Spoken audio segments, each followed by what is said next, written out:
sharing my garden planting calendar for March.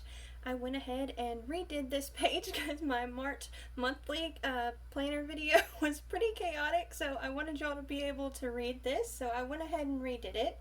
Okay, so whenever I do my planning calendar, the things that I keep track of is like the lunar phases or the moon phases and also the astrological signs. If I only had one to choose, I would choose the moon phases. So that's what we're going to track first. So we are going to begin the month with a dark moon or the below ground crops. That's what I plant in the dark moon phase. And we're coming off that micro moon. I don't know about y'all, but that didn't look very much like a micro moon to me, but maybe it was different for y'all. So we will be in the below ground crops or the dark moon phase all the way until the 10th. And this is the new moon. So if y'all have ever looked on the calendar and seen the moon that's colored in like that, that's the new moon. And also this day is when we change up our clocks, and this is going to be daylight savings time to where we're all messed up with that. Okay, so so this actually happens really early in the morning. I think it's like 3 or something in the morning. So since that's going to happen then, we will be on an above ground day since it's happening so early in the day. So on these days, these are like dark days, and this is the darkest day.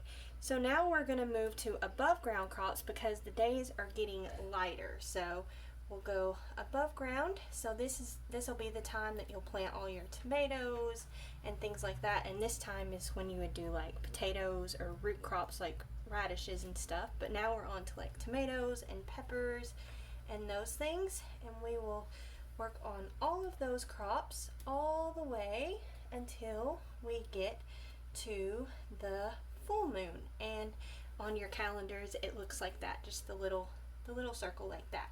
And this is also called the worm moon. That's what it's called this month. So that also happens early in the morning.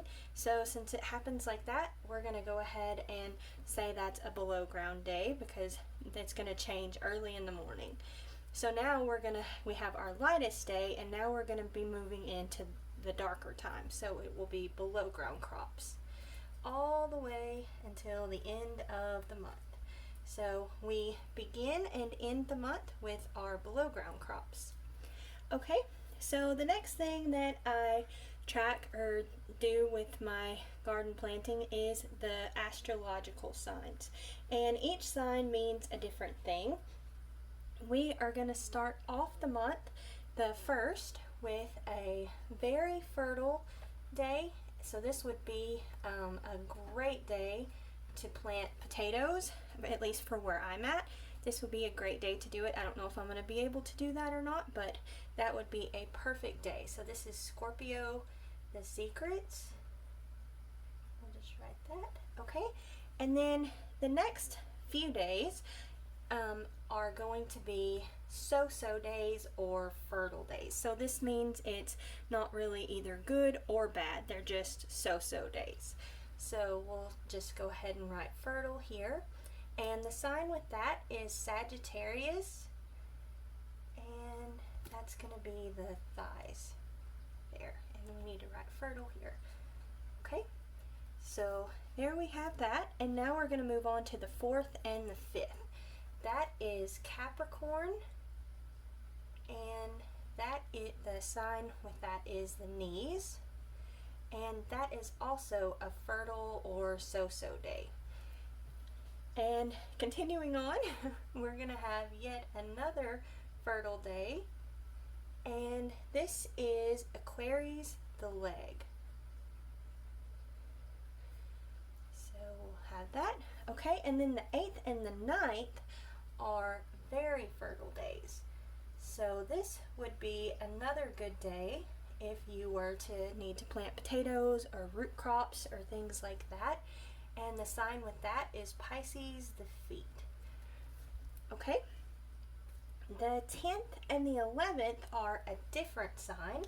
So these are Aries, the head, and this is a killing day. So on the killing days, these days we try and not do any transplanting, any seeding, any repotting or weeding, or I just do weeding. That's what I do on these days.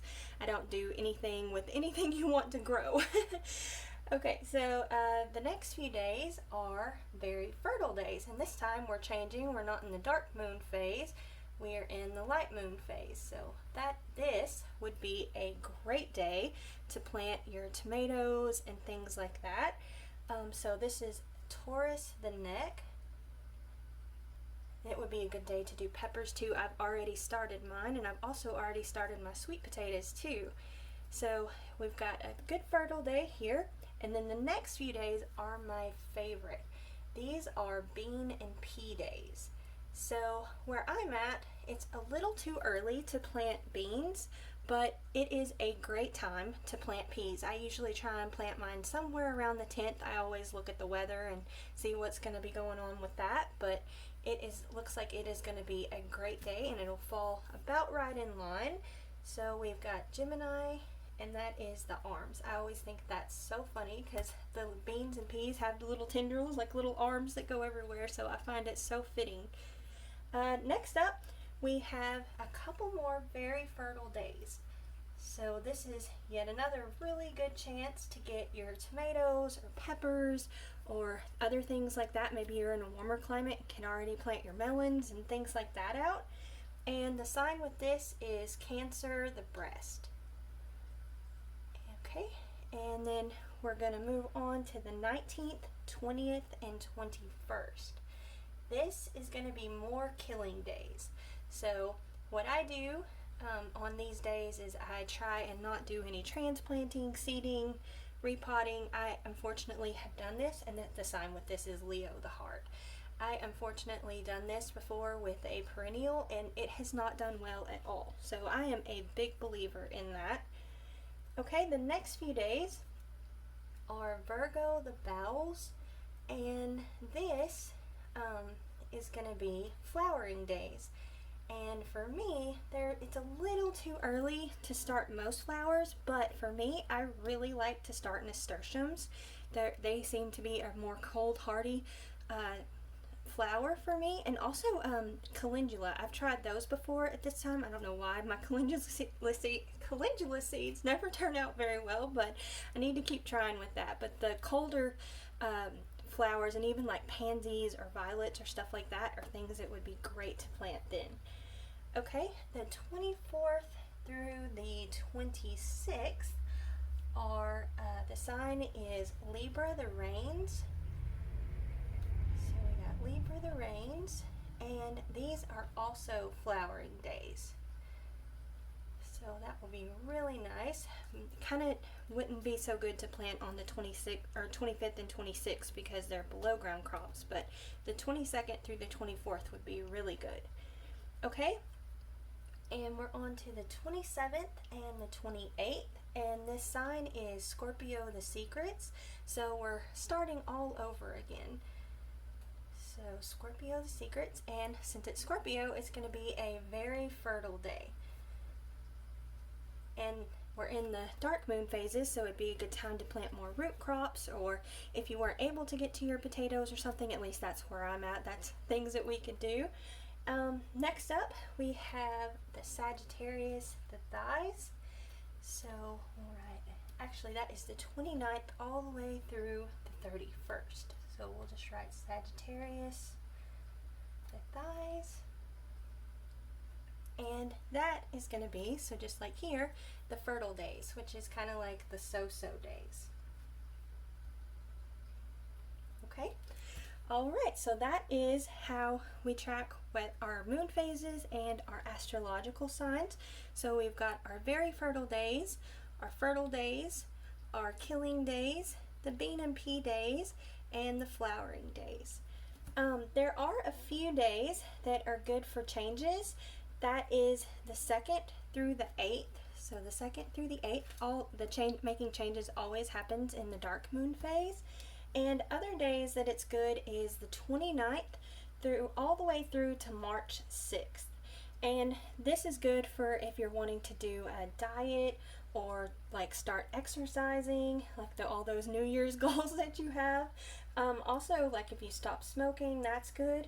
Or any unhealthy habit that you have, even like with weaning children or animals, this is a great time to do that.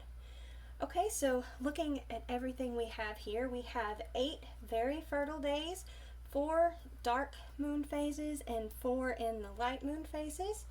We also have 9 fertile or so-so days, and those are all in the dark moon phase. There's also 5 killing days, so those would be great days to do weeding.